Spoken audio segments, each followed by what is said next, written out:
La mayoría de las personas creen que la pérdida de cabello comienza por genética, o por la edad, o simplemente porque así tenía que pasar. Pero en los últimos años la ciencia ha empezado a descubrir algo mucho más profundo, porque incluso en personas completamente calvas, muchos de los folículos capilares siguen vivos. Sí, los folículos no están muertos, simplemente están dormidos. Y eso cambia completamente la manera de entender la caída del cabello. Hoy vamos a hablar sobre la verdadera causa detrás de la pérdida de cabello más común del mundo: la alopecia de patrón masculino y femenino. Ese retroceso en las entradas, ese adelgazamiento en la coronilla, ese cabello que cada año parece más débil. Y lo más interesante es que el problema podría no ser solamente hormonal, podría ser metabólico. Todo comienza debajo de la piel del cuero cabelludo. Durante años, muchos investigadores se enfocaron únicamente en una hormona llamada DHT, una forma más potente de testosterona que suele relacionarse con la caída del cabello. Y sí, la DHT influye, pero hoy muchos expertos creen que hay algo incluso más importante detrás del problema: la inflamación.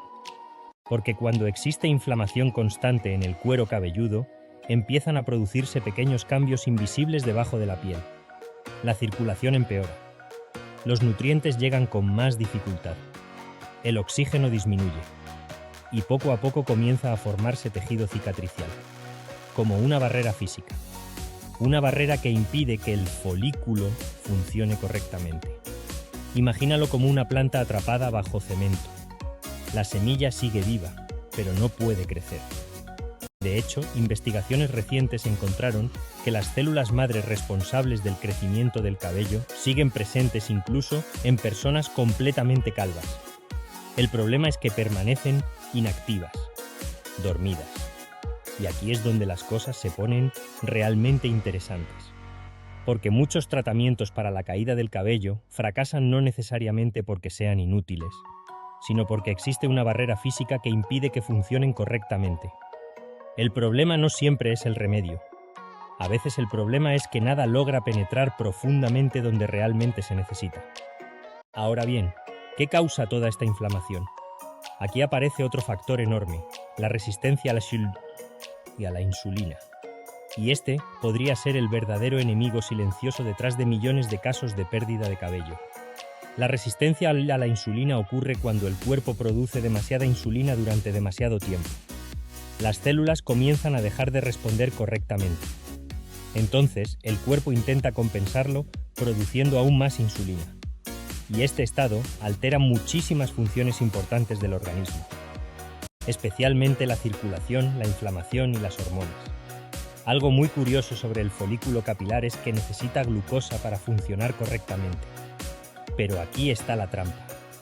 Muchas personas creen que eso significa consumir más azúcar y carbohidratos. En realidad ocurre exactamente lo contrario, porque el exceso constante de azúcar empeora la resistencia a la insulina. Y cuando la insulina deja de funcionar correctamente, el folículo comienza a sufrir. La circulación sanguínea empeora, la inflamación aumenta, y el tejido cicatricial continúa acumulándose. Es como si el cuero cabelludo empezara lentamente a endurecerse. Por eso muchas personas sienten la parte superior de la cabeza más tensa o rígida con los años. Ahora pensemos en algo más. ¿Cuántas personas hoy viven bajo estrés constante? Dormimos menos. Vivimos acelerados. Consumimos más azúcar. Pasamos más tiempo sentados. Vivimos rodeados de ansiedad y pantallas. Y todo eso afecta directamente las hormonas del estrés, especialmente el cortisol. El problema es que el cortisol empeora la resistencia a la insulina, y muchas personas notan pérdida de cabello después de periodos difíciles: divorcios, problemas financieros, ansiedad, agotamiento emocional, falta de sueño. A veces el cabello no cae inmediatamente, pero meses después comienza el problema, porque el cuerpo lleva tiempo acumulando daño metabólico e inflamación. Ahora, aquí viene la parte esperanzadora. Algunas investigaciones recientes mostraron casos sorprendentes. Personas con pérdida de cabello severa mejoraron notablemente después de corregir problemas relacionados con resistencia a la insulina, sin tratamientos agresivos, sin procedimientos extremos, simplemente mejorando el ambiente interno del cuerpo. Y esto nos lleva a la primera gran estrategia: reducir los niveles de insulina. Muchas personas logran esto disminuyendo el consumo de azúcar y carbohidratos ultraprocesados, especialmente refrescos, pan blanco, cereales azucarados, comida rápida, snacks procesados. También suele ayudar el ayuno intermitente, porque durante ciertas horas sin comida, el cuerpo activa mecanismos de reparación celular. Uno de ellos se conoce como autofagia. Es una especie de limpieza interna donde el cuerpo recicla proteínas dañadas y mejora ciertos procesos celulares. Y algunos investigadores creen que esto podría ayudar a despertar células madre dormidas en los folículos capilares. Ahora bien, hablemos nuevamente de la DHT, porque demonizarla completamente sería un error. La DHT también tiene funciones importantes. Influye en energía, libido, desarrollo masculino, estado de ánimo, motivación. Por eso, algunos medicamentos que reducen demasiado esta hormona pueden generar efectos secundarios emocionales en ciertas personas. La idea no es destruir la DHT. La idea es corregir el ambiente metabólico que la convierte en un problema. Y aquí llegamos a una de las partes más importantes de este video: el tejido cicatricial.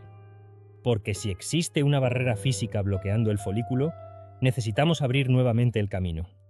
Y una de las técnicas más investigadas actualmente es el microneedling.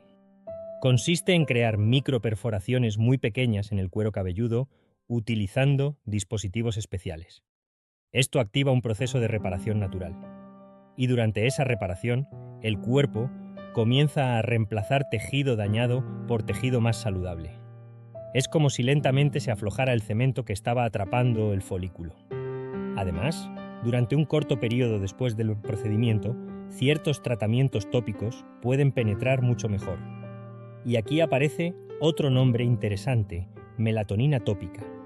La mayoría conoce la melatonina por el sueño, pero algunos estudios sugieren que también podría ayudar en el crecimiento capilar gracias a sus propiedades antioxidantes y antiinflamatorias. Generalmente se aplica por la noche, y algunas personas combinan esto con otros ingredientes naturales como aceite de romero, sopalmeto, aceite de semilla de calabaza. Especialmente el aceite de romero ha llamado muchísimo la atención. En algunos estudios mostró resultados comparables a tratamientos tradicionales para el crecimiento del cabello, pero con menos efectos secundarios. Otro caso interesante es el jugo de cebolla. Sí, suena extraño, pero ciertos estudios encontraron mejoras importantes en personas con tipos específicos de caída del cabello relacionados con inflamación autoinmune, principalmente gracias a un compuesto llamado quercetina, conocido por sus efectos antiinflamatorios. Ahora, algo importante: no existe una solución mágica instantánea. El crecimiento del cabello es lento, y el cuerpo necesita tiempo para reparar años de inflamación, estrés y desequilibrio metabólico. Pero lo interesante es que cada vez más investigaciones apuntan hacia la misma dirección. La salud del cabello está profundamente conectada con la salud metabólica, con la circulación, con el sueño, con el estrés, con la alimentación. Tal vez la caída del cabello no sea solamente un problema estético. Tal vez sea una señal temprana de que el cuerpo lleva demasiado tiempo bajo presión. Porque al final, el cuerpo siempre habla. La pregunta es: ¿estamos prestando atención antes de que sea demasiado tarde? Soy el Dr. Código Salud y nos vemos en el próximo video.